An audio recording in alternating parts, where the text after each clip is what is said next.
நாம் நலமாக வாழ்கிறோம் என்றால், நாம் சுபிட்சமாக இருக்கிறோம் என்றால், வளமாக இருக்கிறோம் என்றால், இன்னொருவரை நாம் கவனிக்க வேண்டும் என்பதற்கு அது மிக முக்கியமான ஒரு கருத்து இல்லையா?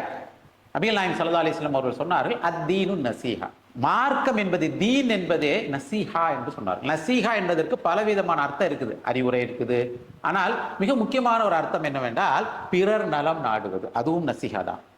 அப்போ மார்க்கம் என்பதே நசீஹா தான், மார்க்கம் என்பதே பிறர் நலம் நாடுவது தான். இதை நபி ஸல்லல்லாஹு அலைஹி வஸல்லம் சொன்ன மிக பிரபல்யமான ஹதீஸ், எல்லாருக்கும் தெரியும்.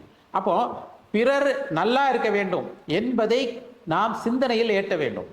நம்ம மட்டும் நல்லா இருந்தால் பார்த்தாது, பக்கத்தில் இருக்கவனும் நல்லா இருக்கும்னு நினைக்கிறது இல்லையா? அது பக்கத்தில் இருப்பவர்கள் என்பது பக்கத்து வீட்டை தோன்றும், பக்கத்து தெருவில் இருப்பவர்கள், நம்மை நம்பி இருக்கிறவர்கள், நம்மிடம் பணியில் இருப்பவர்கள், நம் கீழே வேலை செய்கிறவங்க, யாராக இருந்தாலும் அவர்களும் நன்றாக இருக்க வேண்டும் என எண்ணுவது மிக முக்கியமான ஒரு பண்பு. இதை தான் நசீஹா என்று சொல்லப்படுகிறது.